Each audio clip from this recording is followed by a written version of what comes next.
Baik, Assalamualaikum warahmatullahi wabarakatuh. Selamat pagi, siang, sore, malam, Bapak dan juga teman-teman sekalian. Baik, di sini kami kelompok 2 dari Logistik Global B akan menjelaskan ataupun memaparkan materi terkait sistem logistik global yang sebelumnya sudah kami paparkan di kelas pada beberapa minggu yang lalu. Sebelum masuk ke materi, di sini saya akan memperkenalkan anggota kelompok kami terlebih dahulu. Yang pertama ada saya, Anggita Rahmat Ritonga, kemudian ada Daniel Pratama Ginting, Muhammad Amran Hafiz, dan juga Noval Guntur Saputro. Baik, kita akan langsung masuk ke materinya.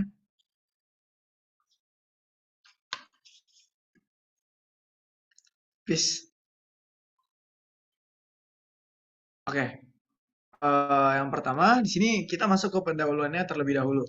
Seperti yang sudah kita ketahui juga, logistik global ini merupakan suatu desain dan juga pengelolaan dari satu sistem, yang dimana sistem tersebut mengarahkan dan juga mengontrol aliran dari bahan menuju, melalui, dan keluar dari suatu perusahaan dengan melintasi batas-batas negara dalam upaya mencapai tujuan perusahaannya, yang dimana bertujuan untuk meminimumkan biaya total dari proses kerja dari perusahaan tersebut.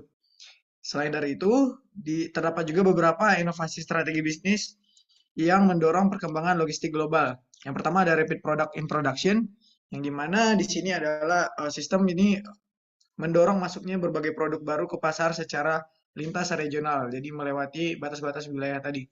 Kemudian yang kedua ada focus market needs, yang dimana perusahaan akan memfokuskan desain dari sifatnya bersifat customized, serta pengepakan dan juga penawaran layanan yang sesuai dengan kebutuhan konsumen di market tersebut.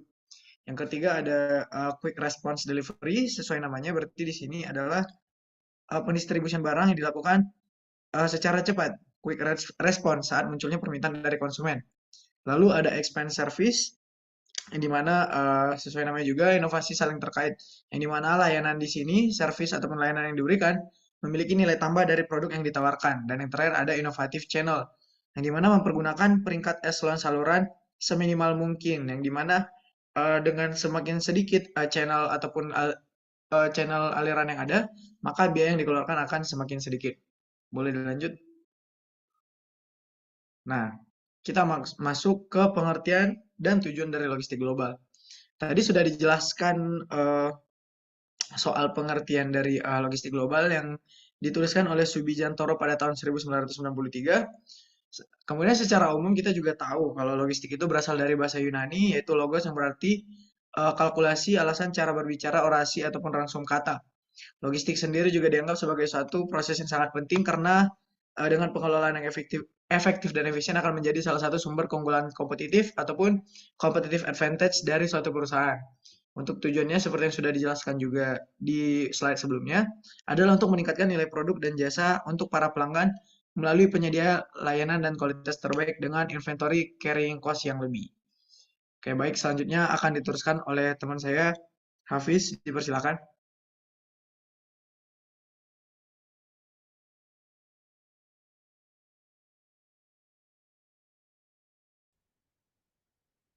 Oke, baik, saya akan lanjutkan, yaitu adalah mengelola logistik global. Untuk sebelumnya saya mohon maaf juga untuk kamera saya, karena kamera sedang rusak, jadi saya memakai background atau virtual background. Oke, saya lanjutkan ke mengelola logistik global. Jadi bagaimana sih atau faktor-faktor apa sih yang bisa memberikan kontribusi untuk meningkatkan kompleksitas dan biaya logistik sebagai pembanding dalam logistik domestik? Jadi di situ ada diantaranya itu pertama ada jarak. Jarak itu membutuhkan transportasi yang lebih teratur untuk komponen, supplier, dan produk akhir dibanding logistik akhir. Lalu ada fluktuasi nilai tukar. Sehubung dengan variasi mata uang dalam logistik global, perusahaan harus menyesuaikan perencanaannya terhadap keberadaan mata uang dan perubahan dalam tingkat nilai tukar. Lanjut ke perantara asing. Perantara asing ini merupakan penambahan partisipasi atau perantara dalam proses logistik global karena membutuhkan negosiasi terhadap batas regulasi negara dan persetujuan dengan staf pemerintah lokal dan distributor. Selanjutnya ada regulasi. Regulasi itu dibuat oleh pemerintah memberikan pengaruh terhadap peningkatan aktivitas ekspor impor. Selanjutnya ada keamanan, di mana masalah keamanan menjadi penting bagi eksportir dalam mengirim produk ke luar negeri. Untuk itu, perusahaan harus menanggung biaya transportasi yang meningkat karena biaya asuransi meningkat sehubung dengan masalah keamanan. Lanjut ke ada faktor-faktor juga yang mendorong suatu perusahaan, khususnya perusahaan multinasional, untuk memperbaiki sistem logistiknya, yaitu ada penghematan, lalu dorongan atau tekanan lain yang harus diperhatikan perusahaan yang khususnya perusahaan multinasional. Oke, lanjut.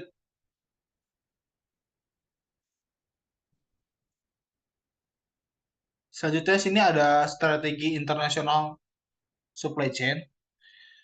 Oke, kita akan dijelaskan dulu faktor-faktornya dulu yang mempengaruhi keputusan sebuah perusahaan yang memasuki pasar internasional. Yaitu pertama ada pasar potensial, terus ada diversifikasi atau pengulangan geografi, lalu ada kapasitas, surplus produksi, dan keuntungan dari posisi biaya sebagai akibat dari kurva ekonomi dan skala ekonomi. Lanjut, produk yang dekat akhir dari life cycle mereka dalam pasar domestik yang dapat menghasilkan pertumbuhan dalam pasar internasional. Lanjut ke sumber dari produk baru-baru dan ide-ide. Lanjutnya ada kompetisi dari negara lain dalam pasar domestik. Selanjutnya itu organisasi yang jadi terlibat dalam pasar internasional yang mempunyai banyak pilihan strategi yang tersedia. Misalnya contohnya ada ekspor, licensing, joint ventures, terus kepemilikan, import, lalu ada counter trade dan duty drawbacks. Nah, itulah. Oke, selanjutnya akan saya serahkan kepada teman saya. Oke, baik. Di sini saya akan menjelaskan salah satu yang termasuk dalam sistem logistik global, yaitu ada di sini zona perdagangan bebas atau free trade zone. Apa sih free trade zone itu? Merupakan suatu kawasan bebas yang berada di suatu negara, yang itu daerahnya itu bukan merupakan teritori atau kekuasaan negara tersebut. Di sini revolusi logistik melalui jaringan di dalam tren menuju 3PL. Logistik merupakan hasil dari jaringan di dalam dan di luar yang tetap merujuk ke kompetensi induknya. Zona perdagangan bebas adalah daerah yang berada di suatu negara, tapi daerah tersebut bukan merupakan teritorinya yang tadi. Di sini FTZ atau zona perdagangan bebas ini menyediakan beberapa keuntungan atau beberapa advantage yang bagi negara yang melakukan operasional di daerah tersebut, yaitu antara lain penghapusan dan data deferrals. Lalu ada tingkat tarif yang lebih rendah, ada insiden tarif yang lebih rendah, antisipasi terhadap nilai tukar, kuota impor tidak ada, dan lebih mengutamakan produk USA. Oke, baik. Selanjutnya di sini saya akan membahas retail global. On time retail information management atau manajemen informasi retail tepat waktu. Nah, di sini mereduksi persediaan informasi pasar pada tingkat retail. Kemampuan logistik yang kuat dapat digunakan sebagai senjata ampuh untuk membantu perusahaan meraih keuntungan. Berkompetisi dalam pangsa pasar perbedaan retail di beberapa negara.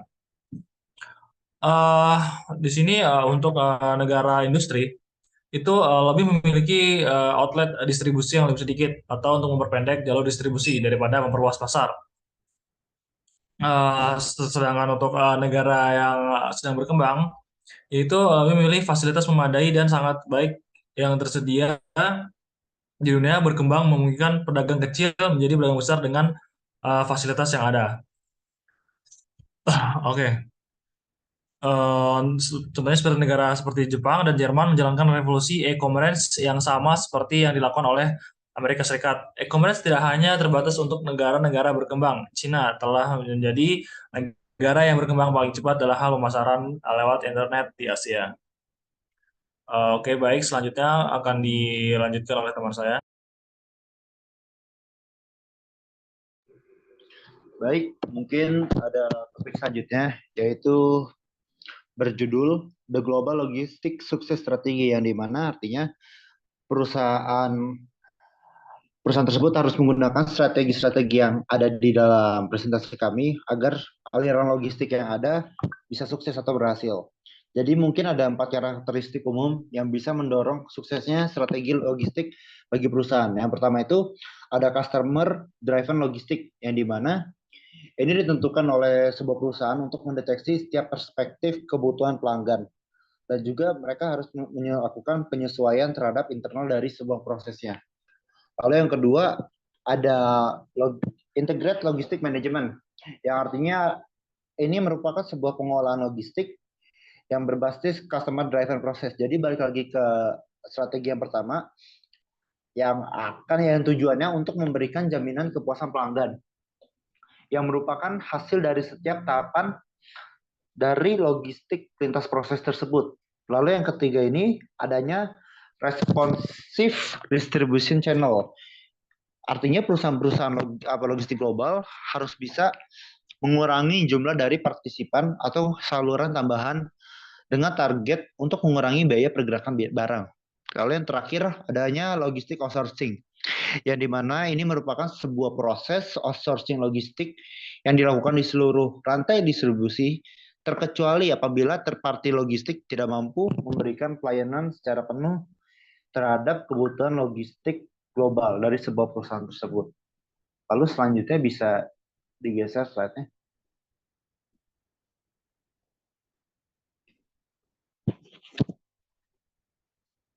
Lalu yang selanjutnya ada juga the global marketplace uncontrollable element. Artinya apa sih? Jadi artinya ini merupakan sebuah elemen yang tidak bisa dikontrol dari aliran logistik. Nah, sebenarnya ada banyak sekali aliran-aliran yang tidak terkontrol.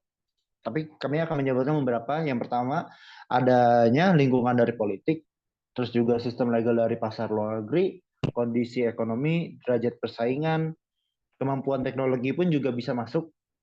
Lalu struktur geografi dari pasar luar negeri, dan juga adanya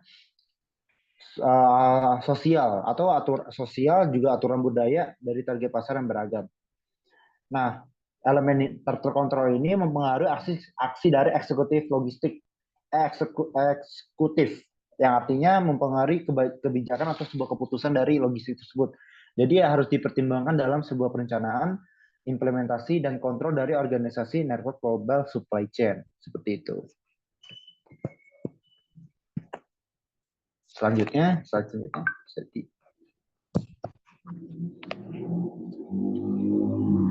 Oke, mungkin itu seluruh dari materi kami yang bisa kami sampaikan, dan juga ada referensi yang kami gunakan yaitu dari Zupertahu juga. Oke, mungkin sekian dan semoga bermanfaat untuk kalian semua. Terima kasih. Wassalamualaikum warahmatullahi wabarakatuh.